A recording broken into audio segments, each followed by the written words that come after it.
social media, with all these different platforms where they're rewarded so quickly for their very little effort. And I'm not downplaying these things, but I think the biggest challenge where people don't understand is in this industry is you have to work very hard. You have to work long hours that when you look at it, you look at the hours and you say, how is this humanly possible?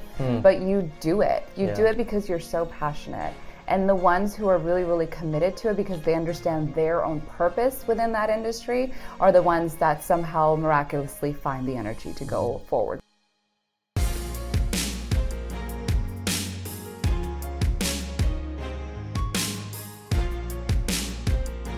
Hello, and welcome back to the 2020 podcast, bringing clarity to business, entrepreneurship, and life.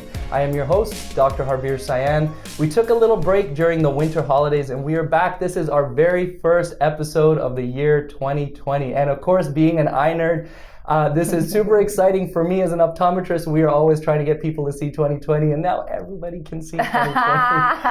The corniest joke of the year, and I've said it right off the top. If you've listened to the show before or watched the show before, you know I always have a small request right in the beginning, which is if you found any value, please share it with a friend, whether you get to text them or tell them in person or take a screenshot and put it up on your Instagram story and tag me and my lovely guest and let us know what you thought of the episode. Now, speaking of my guest, you know that my goal is always to bring on guests who have been successful in different industries, in their respective industries, but beyond that, you know, who have inspirational stories, motivational, aspirational, sensational, all sorts of ationals. And this lovely lady is the epitome of all of those things. Yes, you are. She is an award-winning television broadcaster who started her career on radio as an anchor and a reporter, but quickly transitions to television, as you will see quite clearly why very soon. She's been on multiple large networks here in Vancouver, Global News and CTV, most recently on CTV Morning Live, early in the morning, and has a huge transition now coming up, which we will talk about. I'll let her kind of reveal the big news, some exciting news there. She's also a highly sought after MC and host for a lot of the big events around Vancouver.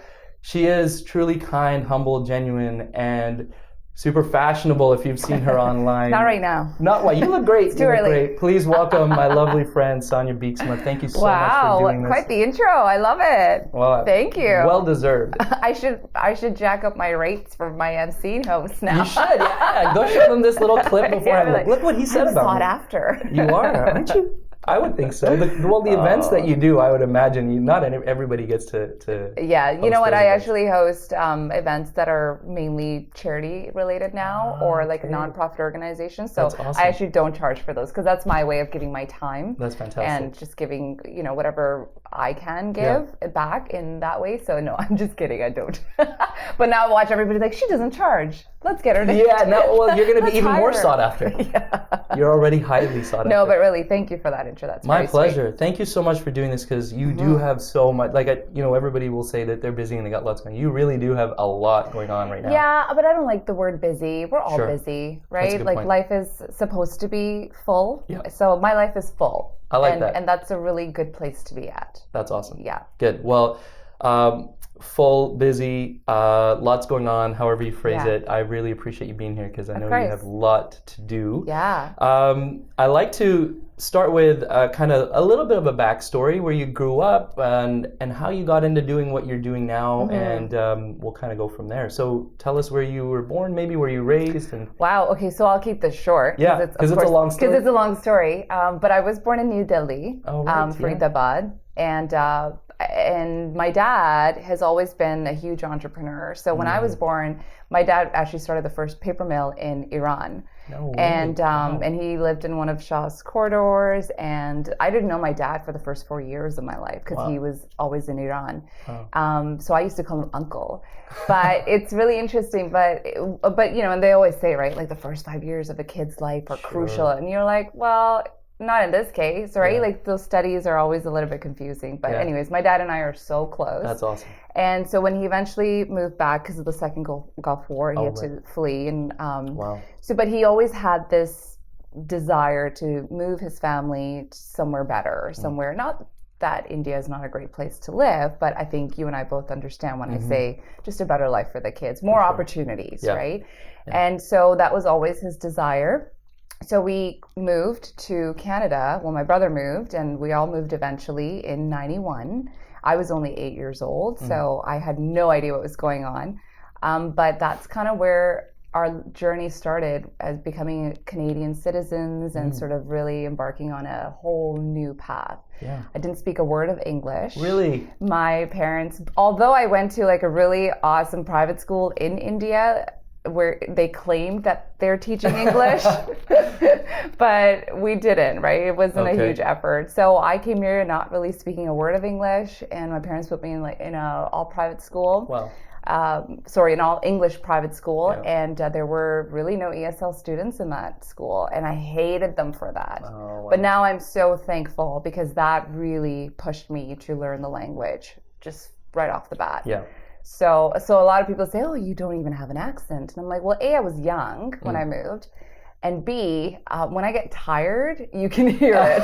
That's awesome. I don't think I've ever really picked it up. Well, I'm wide awake right now. Well, that's fair. But yeah, so that's pretty much it. And I've been in Canada ever since. I've never visited my homeland yet, but I will. I'll take my daughter one day and show her where she's from. Yeah. But yeah, that's pretty much how I've been. I grew up, my childhood was in India, part of it, and then rest of it here. Yeah. It's funny because my family moved to Canada around the same, we moved in 94, but we were sort of in the transition period in the early 90s from England. Oh, wow. So slightly different scenario. Yeah. So, but I know the feeling of people asking you about your accent. So obviously different accent, but because I moved. Yours is a little bit better. Yeah, well, that's the problem, is almost a desirable accent, but I lost mine just as quickly because I was young and I wanted to assimilate as well. In our home, my daughter and I, we call it the Mary Poppins. Mary Poppins. I'll put it on from time to time. I'm not as good as I used to be at it. But fun. Again, a little more desirable maybe accent. It depends, different things, different phases. Indian accent might be cool one day. It's a little harsh. It's a little harsh. So tell me about how you got into broadcasting. What took you there? Well, I was always a performer, always. Even in India, I did Kathak. When we came here, I've always danced, but I made the transition to hip hop and jazz. All right. So I always had this artsy side to me, and I was sort of the performer in the family.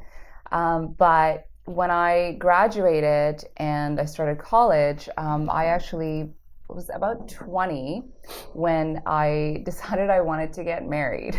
Wow. Because I had found my dream man, and this is, I'm not mocking this. At that time, you really do think this is like it. 100%. Right? So I really wanted to get married, and my dad said, "No, you're not getting married until you're educated. You have something under your belt, because you need to be able to take care of yourself."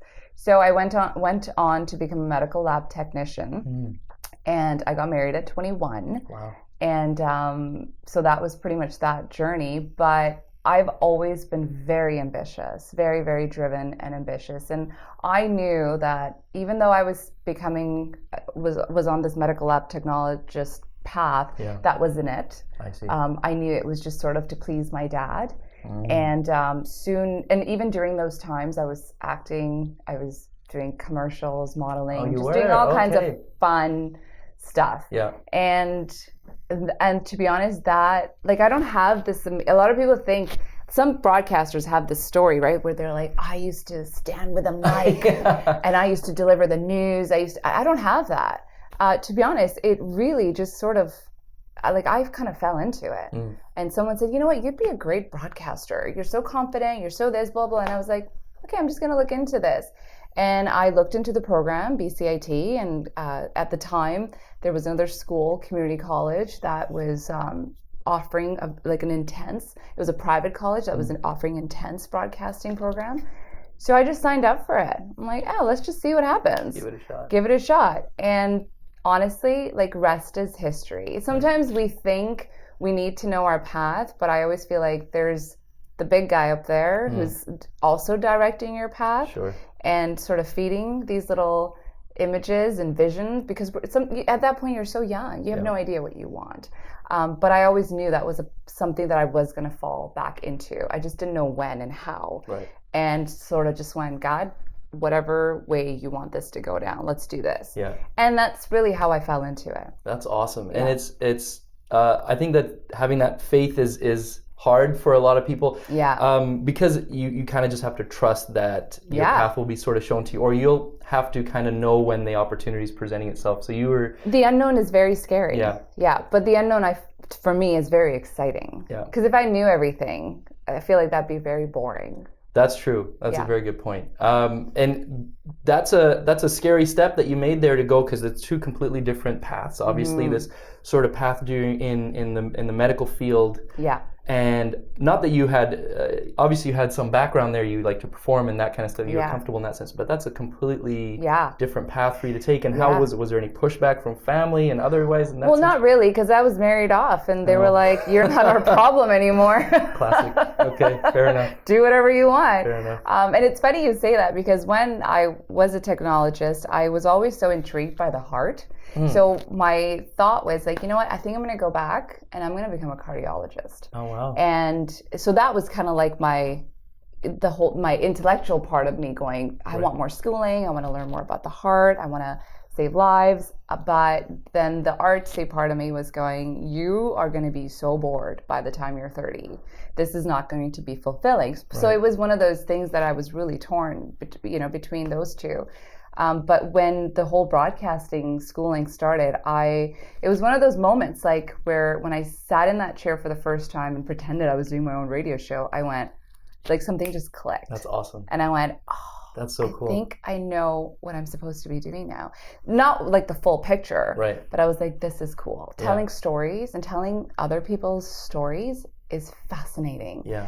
But I get to do it in my own way, with my own style. And so I was in love with it. That's very cool. Very second. That's amazing. And I hope that other people get to have that. Everybody gets to have that moment. Because I think that's a hard moment to find. And I kind of, my story is similar in the sense that I didn't really know what my path was. I knew I wanted to do something in the medical field, and eventually through a more calculated process found myself in optometry. But it was during optometry school, sitting in front of what we call a slit lamp, this microscope, and being able to see inside the eye. It was like this light bulb in my mind was like, wow, that is insane. And from that point, it was like I was all in. Yes. And you've seen I do all sorts of random things when it comes to my profession, make YouTube videos and whatever it is, and podcasts. But it's really cool when you can have that moment and you're like, I am on the right path now. We can just kind of go with it. And that's your foundation. And that will always be your foundation. But who says you can't build your house in different ways and add another wing and add another floor, right? Yeah. So that's kind of how I look at it too. That's fantastic. So within this now broadcasting profession of yours, you've had multiple jobs, and in a minute I want to talk about where you're going next. But tell me about sort of the challenges of getting, like, you're on TV every day, and that's not an easy thing. I'm sure there's a lot of people trying to be in the same position that you're in. What kind of challenges do you face, and what kind of work does that require on your end to get to that position? Well, see, this is another one of those things where, I've worked very hard, and everyone knows that. Work ethics. It's one of those things that people, especially these young ones, I'm not that old. We're talking about millennials. I don't want to. I feel like we're always attacking them, right? I feel that way too. Yeah. And we're kind of on that border where I'm like, okay, I'm not one of in that group. Thank God. You're allowed to say the word. That means I will own a house. Right. But I find the work ethics are really, really missing, because people are so used to results. Quick results, overnight results, with social media, with all these different platforms where they're rewarded so quickly for their very little effort. And I'm not downplaying these things, but I think the biggest challenge where people don't understand is in this industry is you have to work very hard. You have to work long hours that when you look at it, you look at the hours and you say, how is this humanly possible? But you do it. You do it because you're so passionate. And the ones who are really, really committed to it because they understand their own purpose within that industry are the ones that somehow miraculously find the energy to go forward with it. So that's the biggest challenge. And that's when a lot of people do fall off in the beginning because they don't realize how many hours and how much work and how much energy, right? It's art. It's a craft. And I don't just show up. No kidding. I don't just show up and just do my thing. Maybe some days now, and that's about to change. Right, you're gonna have to up your energy again. So that's definitely a challenge with this industry, and more and more, and this industry is sort of shrinking in the sense where conventional television is changing. We don't make appointments with TV anymore. We have access to everything like this. Right. So that's also evolved. So people think the traditional jobs are not available anymore, but if you're willing to evolve and grow and move in the direction this industry is going, I always say to everyone, there's always room for everyone. There's always room. It's just all on your timing. And you being at the right place at the right time. And being prepared. Right. But there is always room. I don't believe in competition and taking your neighbor down to get to something. I've never had to do that, and I never will. I know people say never, but I will never, ever do that. But I do. I believe there's room for everyone. It just depends on what it is that you're wanting to do. That's awesome. And I love that you shared that message because I've had a lot of students or potential students or optometrists, young optometrists, who are kind of getting out there now and they're worried about it being saturated and should I go into this field because it's saturated? There's a lot of competition. Is there more room for another optometrist or another clinic? And I think just like you said, if you put in the work and you're good at what you do, there's always room. And I tell people our profession has been saturated for many, many years. That doesn't stop people from succeeding, new people from succeeding. Exactly. So if you are willing to put in the time and the effort, and come in with the passion, I think that will take you a long way.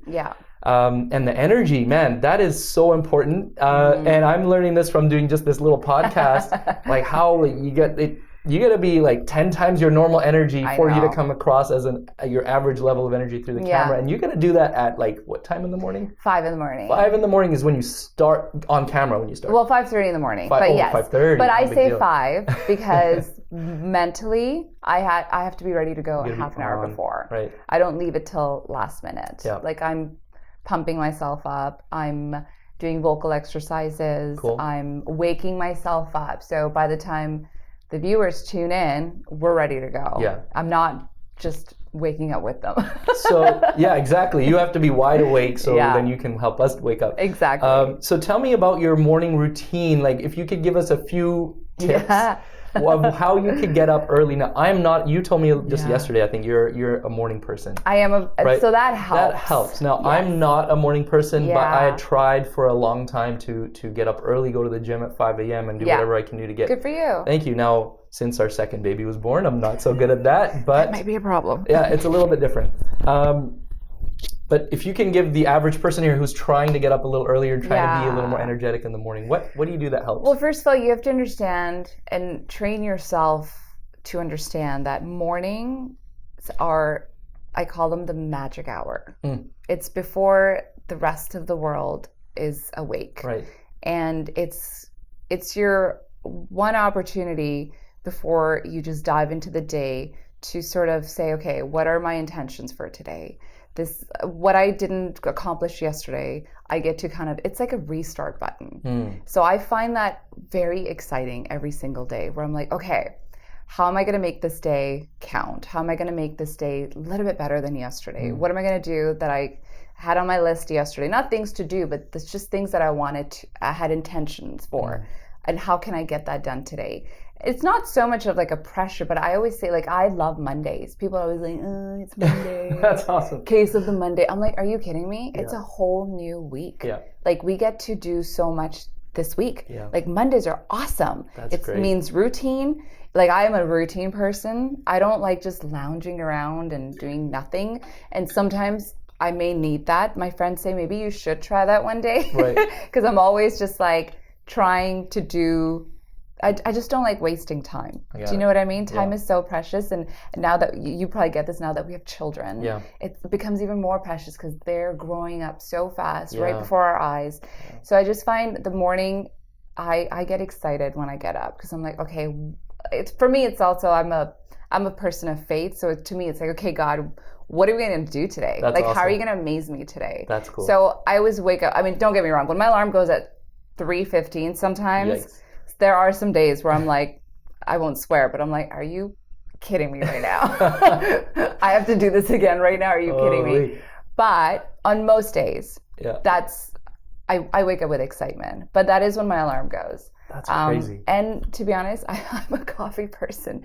So I love my coffee. So I usually wake up looking forward to my coffee. That's awesome. Yeah, because I love good beans. And that's great. I've become somewhat of a connoisseur myself lately, scouting out different beans from different places. And there's some local roasters that I really love. I won't start naming people because but anyway, so I think the number one thing I kind of took from there is the intention. And I found that those mornings where I was able to get up, I wasn't waking up quite as early, but like 4:30, 4:45, setting the intention the night before was so key. So it kind of getting amped up for tomorrow. Like, man, tomorrow's going to be such a good day. I'm going to go get this crazy workout at the gym. I'm going to feel so pumped. And then we're going to go to the office and do all these things. Or whatever. Or I might be taking a Junie to her Strong Start or whatever. It's going to be, different things that you got to get pumped up the night before. I think a lot of, in my mind anyway, not to speak for anyone else, but I would think, okay, in the morning when my alarm goes off, I got to pump myself up. But you got to go rewind the clock about 12 hours or 8 or whatever and tell yourself the night before what you need to be excited about the next morning. So and not look at your entire days. I won't look at my entire day the night before because that can also be very overwhelming. And then your brain gets going and now you can't sleep. Right? So it's always, I always pick a couple of things. I just say, okay, these are the two things that I really, really want to get done tomorrow, and I'm really excited to get them done.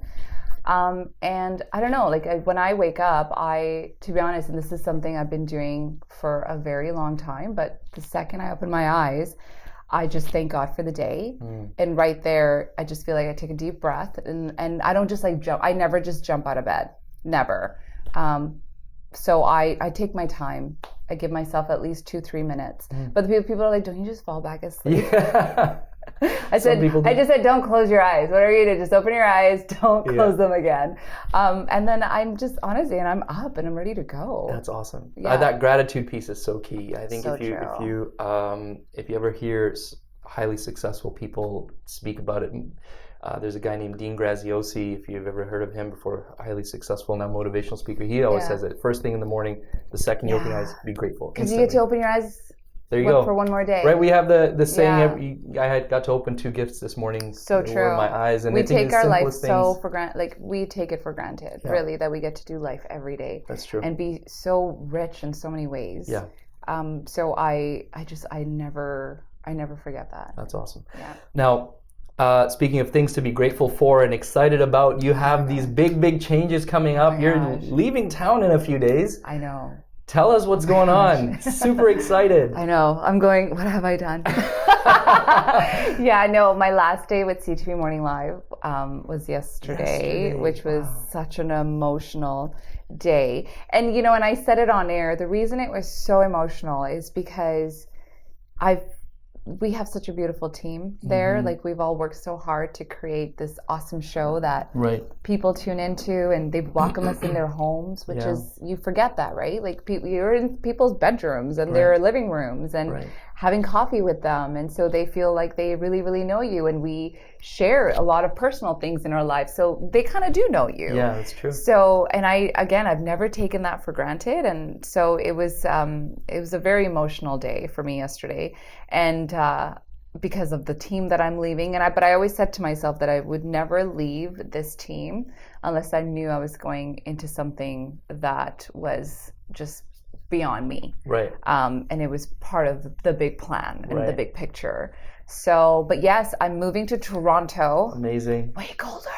Way colder. But yeah, I'm leaving pretty much in a week, and I'm joining the team at eTalk, which has been my goal from day one. That's awesome. Wow. I'm a huge person of, I believe in visions and goals, but not getting disappointed when you don't reach those certain things. I always say, like, I mean, I think we've heard of this quote before, but like, aim for the stars, you'll land on the moon, kind of thing, right? Yeah. So, and I was told in the beginning, like, no way, you're just starting.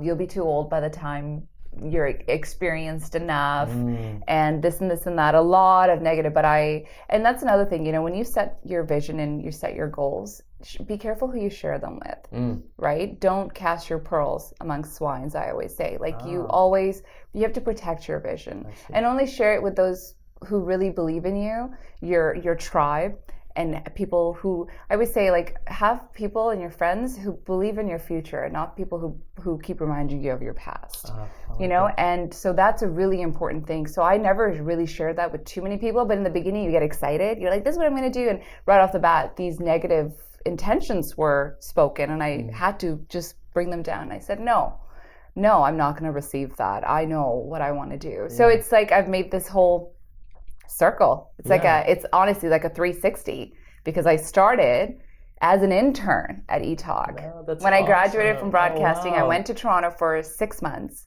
and I interned there. And that's when I was like, I'm going to come here and work one day. That's amazing. And now I am. That is incredible. That is 10 years later. 10 years later. Wow, that is incredible. Good for you. And I think that's such valuable information, or, you know, valuable insights there of setting your intentions, creating a vision, but being careful not to, like, for multiple reasons, you know, not just sort of like sharing it with everybody all the time. You have to be careful of and protective of that. We overshare, especially when it comes to social media and all these things. It's okay to just keep some things to yourself. And if I can, I want to say a couple things on that. One is I find there's some humility in that, right? In like keeping it to yourself. You stay grounded, you have a vision, you have a goal. And then the other thing is, like, on social media, it's too easy to say, well, I'm going to be a whatever. And then you somehow have this feeling of, like, achievement from actually just putting it out there. And people, because you get that instant, like, wow, good for you. And then you feel like and then that feeling of achievement, since it's there already, you actually don't start to put in the hard work, or as much hard work as you need. And there's actually some scientific studies on that. Interesting. People who say, I'm going to be this, and they get the feedback in their mind, they feel like they've already achieved it, so they don't have to then put as much hard work. So there's actually some value in keeping it small, keeping it to a tight group of people, and people who will give you positive feedback, or the encouragement that you need along the way. And it will cheer you on. Yeah. Exactly. So that change is coming up. So that's exciting. So that's super exciting news. And I've only been to Toronto a few times myself, but I love it there. I feel like the energy is just so different. It's obviously a much bigger city than Vancouver. Yeah. You will be leaving behind the ocean and the mountains and all the that. West Coast feel. Yeah. But like, I think you'll fit right in. Yeah. Toronto. Well, I have been there a few times. I've guest co-hosted on the social a few times now. I've been in that building. I've lived in Toronto for 6 months, so I definitely get the energy, and I definitely do fit that level of 100%. Energy and that hustle, and that excites me. Sometimes I get frustrated with West Coast because sometimes people are just so chilled. Yeah. For example, when I was looking for something and making calls about it, I got a call back like 3 days later. They're like, yeah, you were inquiring about something. I'm like, I've already hired someone. You're just following up now, 3 days later, where like my pace is like, I like to get things done. So I feel like I will definitely fit that. But, you know, having said that, it's going to be very difficult. People don't realize, like, I'm leaving all my friends behind, and my friends are my family. Yeah. I have had such an incredible core of friends that have been in my life, for some of them for about 20 years now. Yeah. So some of my girlfriends are like my sisters. And of course my family. So it's not going to be easy for sure. Yeah. There's a lot of change coming. There is, and good for you for being willing. You're willing to accept that, and go through all of that, pushing your boundaries, Yeah. broadening your horizons. I mean, it sounds like such an incredible opportunity. I think it's going to be awesome. So good for you. I'm very happy for you. Thank you. One thing you've kind of touched on along the way, which I was kind of intending to bring up with you anyway, was that sort of spirituality, right? And and I know this can get a little sensitive for some people. Don't want to talk about God or whatever it might be, but not me. Yeah, no, and I'm totally fine with it too. But I always like to say that I believe that there's a higher power guiding our path for sure. Whether you want to just call it the universe or God or something else, I think it's super important, and I know that means a lot to you. So tell me how you integrate that into your life day to day. You said you kind of bring it up first thing in the morning. You say to yourself. How else? Yeah. Well, I was introduced to God at a very young age, at 16. I went to White Rock Christian Academy. And, a lot of people, so I am a Christian. I'm a very proud Christian. And I know right off the bat when you say that, a lot of people feel like they right away judge you because they right away feel that there are certain things that you stand for or don't stand for. But when I say I'm a Christian, obviously that we all know what that means. I believe in Jesus. But mainly it's just, I believe in the love of God. That's really what Christianity and just religion to me is. And I don't even like to say religion, to be honest. Yeah. When people say, oh, you're religious. And I'm like, no, I'm a person who believes in love. And God to me is love. So that's when I say I'm a believer in that sense. But, and it's just one of those things that whether it's all real or not, the hope that it brings to just believe in something, and that's what I always say to people, and what it does for you in your own spirit and your mind. Like, nobody could ever talk me out of that. Like, my journey and my path is my path, and it is just my own personal relationship with God, which it wouldn't make sense for me to try to bring on another relationship that I have with someone and really try to push it on someone else, right? That's my relationship. So whether people want to judge me for having a relationship with God or not, like, I don't really care, because that is what grounds me. That is my number one blessing in my life. This is why I'm so blessed. What I truly believe why I'm so blessed. So I was very lucky to go to an incredible school that was, that was just very open and open to inviting people to make their own decisions. And so ever since then, I have just always had this great relationship with God, and that has been my number one foundation in my life to this day. I've been through a lot of tough things, as a lot of us have, but I feel like that is the number one anchor in my life that has kept me on this path where I didn't lose sight, where I didn't lose hope, and go different, destructive. I have had opportunities. Yeah, I think most of us probably all have. But I feel like that really has kept me grounded. That's excellent. That's excellent. Yeah, and I think the faith is really, because there will be times of sort of despair or obviously difficult times on the path, and you have to have faith. You don't have to, but I believe that having faith in something greater will allow you to get through those tough times. Yes. So, and and when I say that, I'm not one of those people that's just like, this is just what I listen to so many different podcasts. Like, I respect and invite wisdom from all kinds of backgrounds and different religions, and because wisdom is all around us. It's just how much of it do we want to actually invite into our life. So I think that openness is sort of what's missing a lot of the times when it comes to, again, when you say religion or you name a specific religion, people kind of close themselves off. And then of course, not that we need to go into politics at all, but when you start talking about politics and that kind of thing, then people get closed off and defensive. So true. Just open, go with the flow. Yes. There's things to learn from every single person you meet. 100%. And just to accept those things that you can learn from them, and don't worry about, I don't know. People, there's a lot of overly sensitive conversations these days. But I just feel like somebody somewhere is always waiting to be offended. Yeah. So if I say I don't believe in anything, somebody will be offended about 100%. That. So it's just like, you know what? I'm just gonna do my thing. Yeah. And if it offends you, that's actually not something that concerns me. I've actually done nothing to come into your home, into your life to offend you. I always say that to people. When people get offended, that's their own problem. 100%. That's not, you've done nothing to actually intentionally go and do to offend someone. That's on them. So let them deal with it. 100%. Yeah. All right. Well, the other thing I wanted to touch on was the charitable side of what you do. You spend a lot of time giving back or working with other organizations. You were saying you're speaking. I try to. I wish I could do a lot more. Yes, I think we all, well, at least I know I agree with that. But you were saying when you do these speaking engagements, you do them for free. A lot of the times you're doing them for these charitable organizations. One of the organizations that I know you've worked with, which I've seen personally, is Room to Read, which is an incredible organization. Oh my gosh, it's so awesome. Tell us a little bit about that and how you're involved and some of the exciting stuff that's happening there.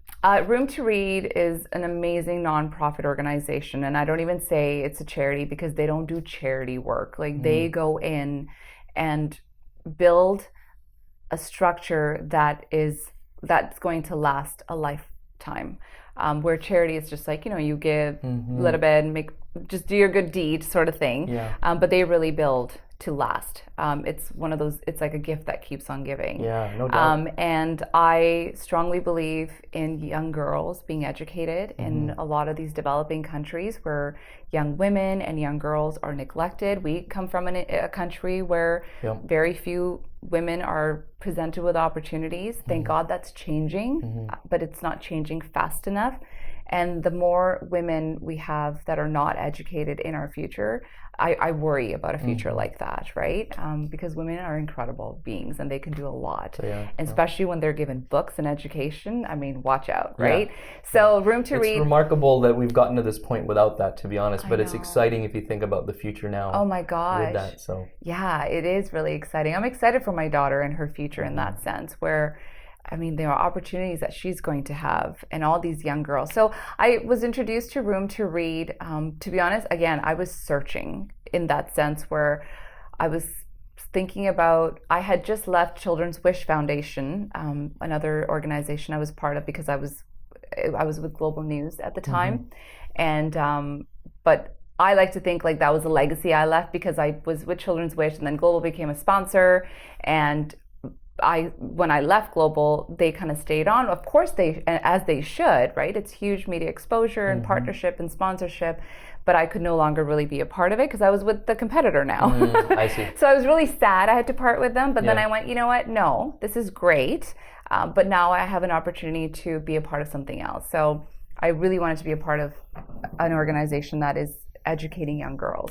So that's what Room to Read has been doing for 25 years. The founder was head of Microsoft, who left Microsoft in its glorious times of years to pursue this. And what they've done, the schools, the number of schools and libraries they've built around the world, and continuing to, recently the Obama Foundation just came on board with Room to Read, which is huge. That's incredible. Right? Which is not that the foundation needed another stamp of approval from anything because they're already doing such an amazing work, but I think that always helps to see strong partnerships like that. So it's an amazing organization. That's fantastic. And it's a pretty big, I didn't realize how big it is. It's such a big organization, multiple chapters in different places. Yeah.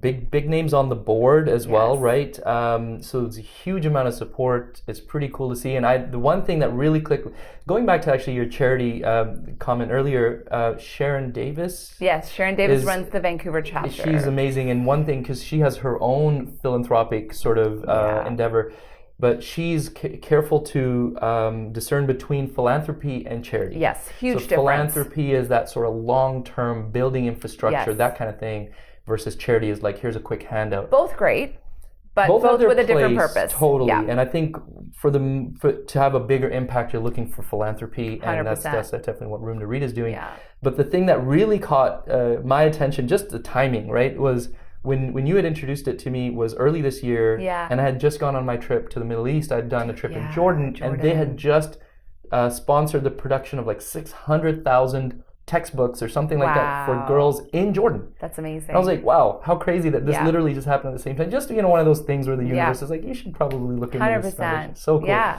So someone was orchestrating that. Somebody was. I loved it. It was awesome. And I really, really enjoy seeing what they're doing and growing there. So, and that's why that organization excites me, and there are many organizations like that excite me because you know the connections that you also make, right? Where it gives people just a deeper purpose into things. Like we have our jobs, we have our everyday thing, but these type of things, I feel like you really find your bigger purpose in life. Purpose, and there's fulfillment that you just can't get. Yes, that you just can't get. No. For sure. So there are 2 questions I ask at the end of every interview that I'm going to ask you. They're sort of longer questions. Before I do that, I want to ask you a couple of real quick, sort of short answer. What did you eat for breakfast? What did you eat for breakfast? How do you get up so early in the morning? Tell me. Just kind of more quick, fun things. Sure. So your time on CTV Morning Live, you've interviewed a lot of people. Who was, up until now, maybe your top 1 or to 3 most fun interviews, the coolest people you've interviewed so far? Oh my gosh, that's always such a tough one. Oh, okay. Well, it wasn't on the actual set, but can I say 2? Sure. Yeah. Well, I'm a huge fan of Jay Shetty. I've followed his work before he made it so big.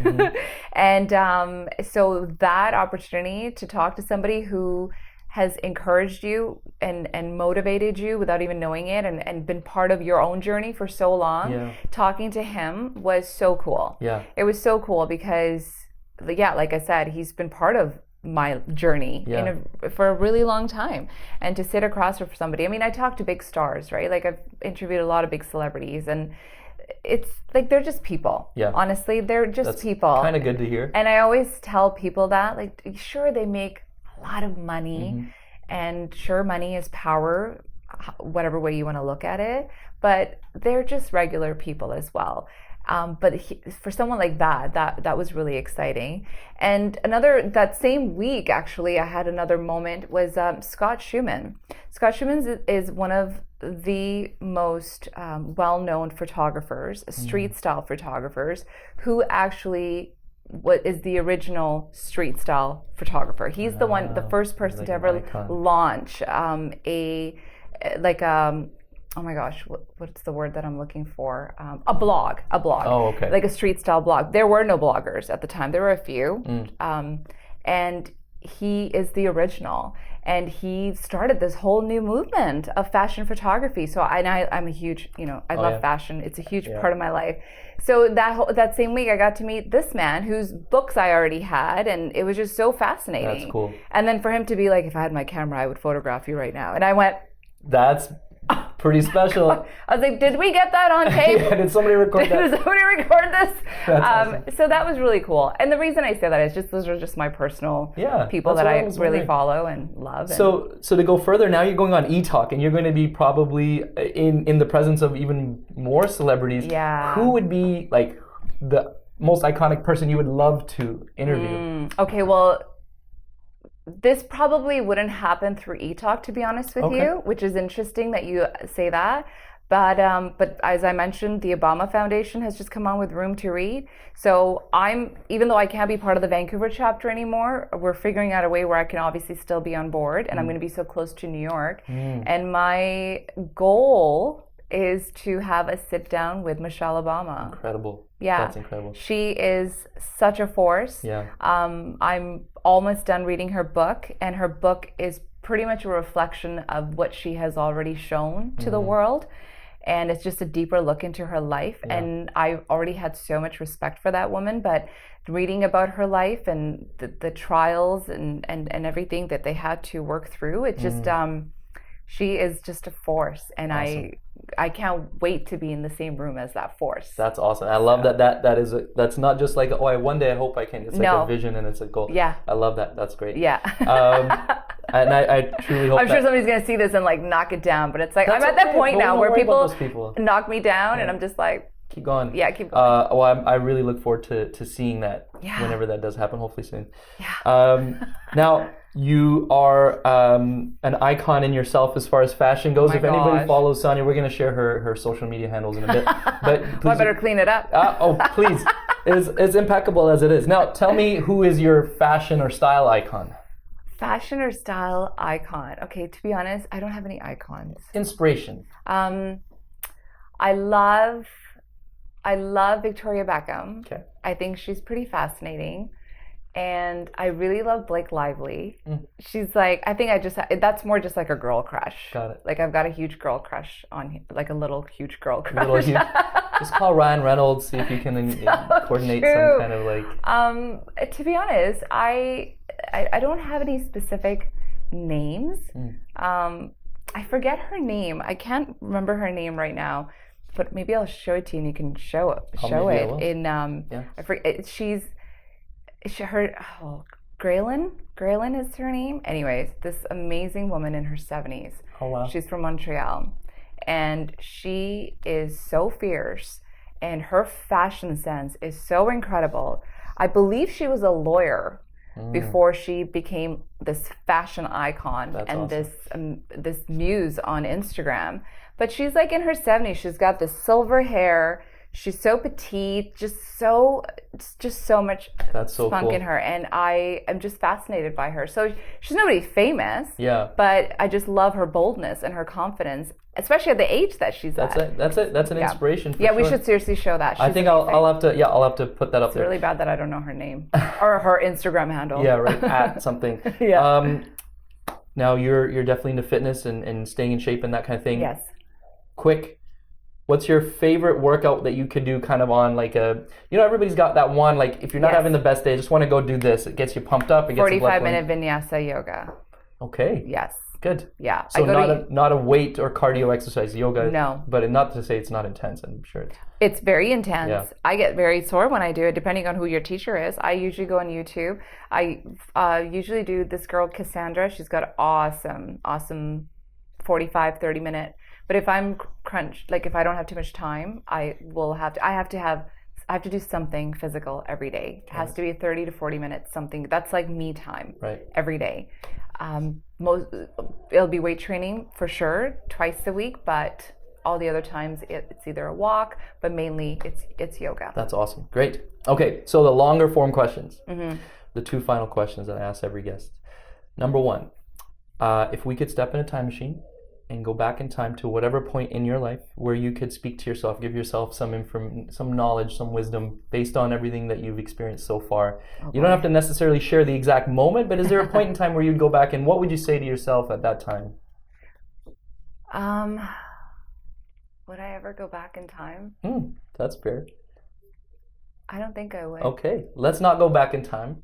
How about we just, something that you learned is an important lesson that you'd like to share?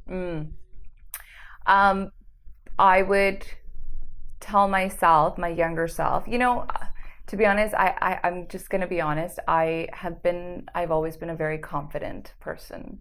I've never dealt with insecurities. I mean, we all have obviously things, certain days that we don't feel so great, but I've always been a confident person. But what I didn't realize was that sometimes your confidence can be misunderstood and people find that very intimidating. So growing up, especially in my 20s, I never understood why certain people were intimidated by me because I was so bubbly and confident and great.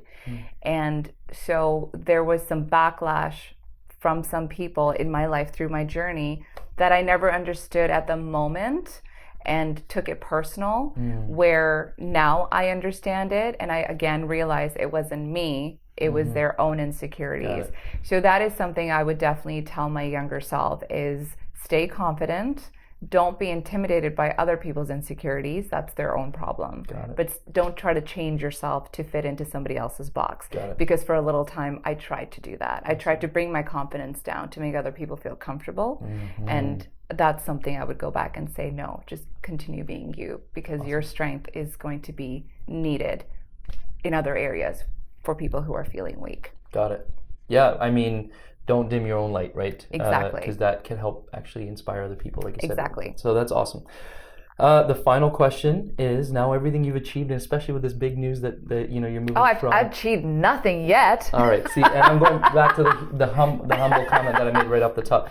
You've done some pretty cool things up until now. God's and been I'm good sure to me. There's tons of big things coming still, I'm sure. But how much of what you've achieved so far would you say is due to luck, and how much is due to hard work? Zero luck. I don't believe in luck. I don't. I believe in destiny. I believe in faith. I believe in a lot of hard work. I believe in being prepared. The whole fake it till you make it thing, it's not as real as some people just throw it out there. Sure, say yes. I believe in saying yes and figuring it out after. Because opportunities don't always come so easily, and when they do, you need to say yes and figure it out after. But I really don't believe in luck. I believe that everything is part of our journey, and everything happens for a reason, and everything is there to teach us something. That's awesome. Great. I love that answer. Yeah. Thank you very much. So I think with that, we can say, you know what? I feel like I want you to do your professional TV sign off. But before we do, oh my God, then I'm gonna cry. I tried to do that yesterday on CTV Morning Live. It was like full on ugly cry. I'm sure this won't be nearly as emotional as that. But before we do that, actually, can you tell everybody where they can find you if they want to connect with you? Yes, you can reach me on Instagram, and it's at Sonia Beeksma TV. Because I think I'll have a network one day named after me. Oh, I love I'm that. just kidding. That's fantastic. I'm totally kidding. I just said that for the first time for no reason. That'll be a new channel. I like it. But yeah, you can do that. I'm not on Twitter yet. I was, but I deleted it. But Instagram is really just Instagram. It's the only way for sure. All right, awesome, yeah. For ladies who want any style inspiration, definitely check her out. But just be you. Awesome. All right, so if you could just lead us out of the 2020 podcast. Oh my gosh. Thank you so much, everyone, for tuning in. Again, my name is Sonia Beeksma, and I just hope and pray that all of you have the most incredible 2020 and make this year the year that you get to accomplish all your dreams and reach for all your goals, because you are responsible for your own life. Wow, fantastic. Yeah. Thank you so much. Thanks for having me. Next episode, guys. Thank you. Oh my gosh. I don't know, how was that? Was that good? Oh my God, amazing. Okay. Amazing. I was like on the spot. I'm like, oh, what do I say?